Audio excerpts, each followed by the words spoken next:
Hello, guys.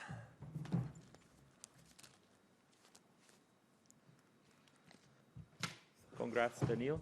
Pretty good match tonight. How pleased are you with your performance?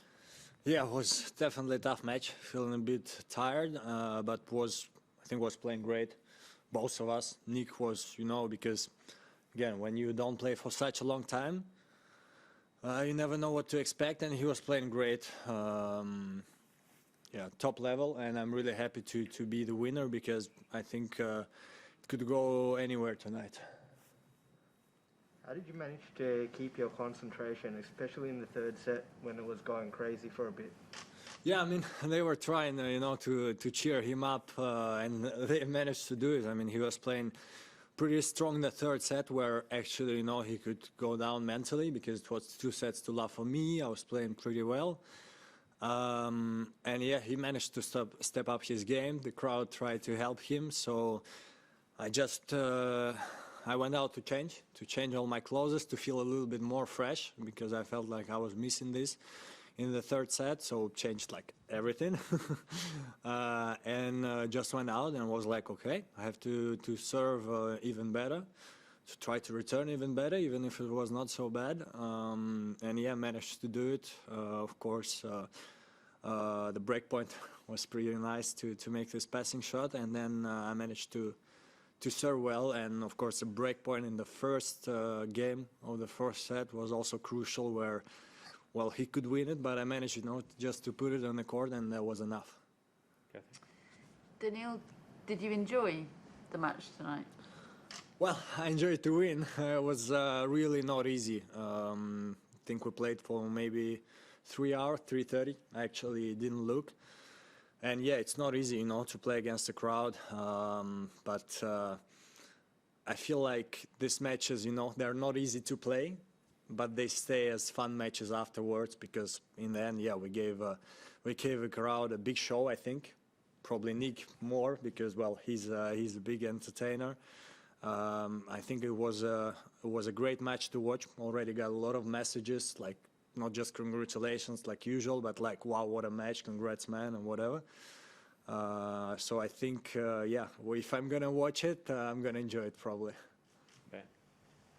I know you're a big sports fan and soccer fan and would know about Cristiano Ronaldo and stuff, but the CU stuff seemed fairly annoying for people. I'm just curious what you think of it as you're experiencing it on court. Yeah, actually, I've never been to a match with Cristiano, so I don't know if they are trying to do like what Cristiano is doing after the match, or if people on the stadium do it. Because when you watch on TV, there are commentators, so I cannot really hear it. So it can be funny to know. I actually wrote see you in the camera afterwards because when Jim on the court started talking about this, I was like, well, okay, I'm going to write it then because everybody's doing it. So I guess that's the thing to do. And yeah, the only thing is that, yeah, between first and second serve, that's where, well, it's tough. It's not good for the game, I think, to do it because probably people don't know, but when you're getting ready for the second serve, well, it's a tough moment, and I think, yeah, people should respect both players and just, don't talk in these moments. If not during the match, again, it's not easy to be there when the whole stadium is against you. But probably if I will look at it on the TV, I'm probably not going to do it tonight, but maybe after the tournament, I'm going to be like, wow, that's a great atmosphere for a tennis match. Great. Daniil, it was a high-profile match. It was a match of high standards and a very tough opponent. So to get a match like that at this stage, how important is that for you to use that to go through the rest of the tournament? I think really important because I can say it's definitely an unlucky draw, like a tough draw, because sometimes in slams, when you're high seeds and you have some sensations first rounds, you can have a kind of draw where you can, go, I don't want to say pretty easy because every opponent is tough, but like you can know, okay, this opponent I know how to play, him maybe I know that physically I'm better than him. Against Nick, it's a tough matchup. I know that he can serve big, and yeah, that's already really tough. Like I felt like I was returning really well today, and yet to break him, it was really tough. But these kind of matches, you know, first, second, third round of the slam, it's like a big challenge where if you make it, you feel like, okay, well, if I continue playing like this, I can go far. Of course, it will depend on the other opponents. But yeah, it's like a big challenge where you can fail it and yeah, go home the next day. But I'm happy that I managed to make this challenge. Scott. Daniil, Nick talked you up big time as the player to beat during his conference. What's it like to have that? What's your reaction to that? What's it like to have those expectations as the sort of the acting number one in the tournament? It's nice to hear this because Nick is, I think, a good guy outside the court. On the court, he's an entertainer, so it doesn't mean he's bad. But yeah, it's a big show, so I tried really to stay focused on myself during the match. He was even saying sometimes like, good shot or good serve. I was like, doesn't matter. I have to do the next one, you know, I don't care about the last one. He's somebody that can beat anybody, we know it. Like when we say anybody, it means anybody, including Rafa, Roger, and Novak, and any top 10 player, because he has a lot of motivation to do it. He wants to show this, and to hear these words from him after the match, where I think he played pretty well, is just great. And it's kind of back to the question of Craig, where, well, I'm happy to make this challenge, to pass this challenge, and happy to hear these words from the opponent I beat.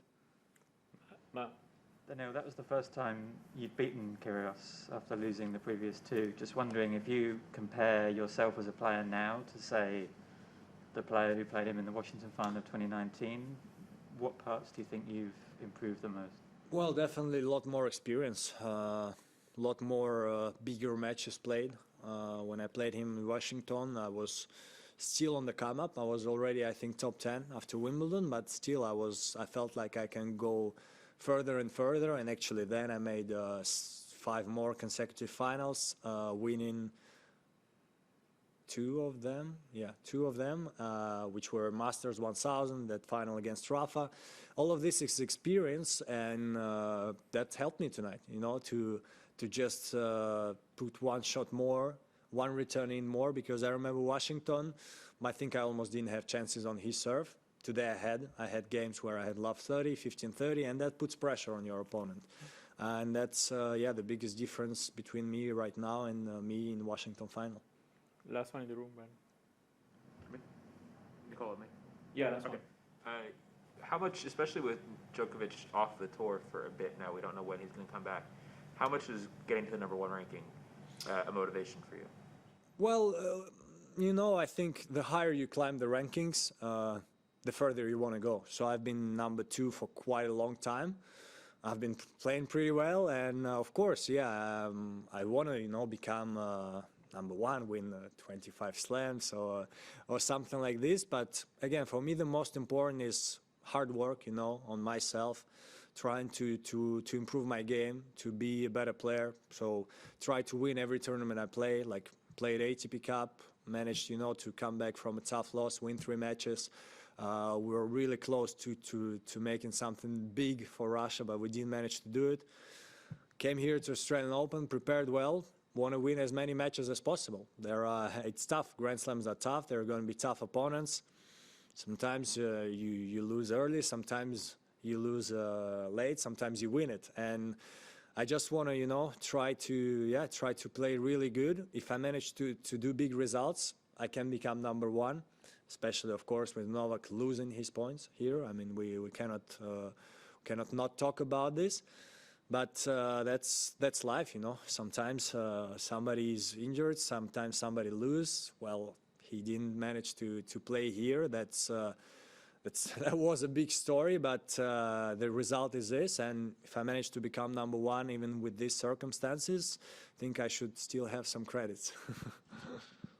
We have time for one online English question. We'll go to Willie Weinbaum, ESPN. Hi, Daniil. When you think about what sets players apart specifically on hard court, what do you think it is about your game that's especially well suited to the surface? I think it's my strokes and maybe my movement, but more my strokes that, you know, I like to make my ball go through the air. I don't know if I explain it right because it's tough to explain. And then to not, that it doesn't lose speed after the bounce, because I play really quite far from baseline. Many guys who would try to play there, their ball would just lose speed at the end, and then the guy would have an easy shot to play. So many guys don't do it just because it's no sense for them. I try, you know, to develop my game, to improve my game, to see how I can make my opponent in trouble, no matter which surface. But yeah, so far I've been better on hard courts, because I feel, yeah, when do I have to play on his forehand, when do I play on his backhand, when do I play short, when do I play deep, and I have this, yeah, this extra feeling on hard courts, which I sometimes did have even on clay courts and grass courts, but not like every match, and that in Grand Slams you definitely need this for every match for 2 weeks. Thank you, everyone. That concludes our press Thank you, conference guys. with Daniil Medvedev. Now go to sleep.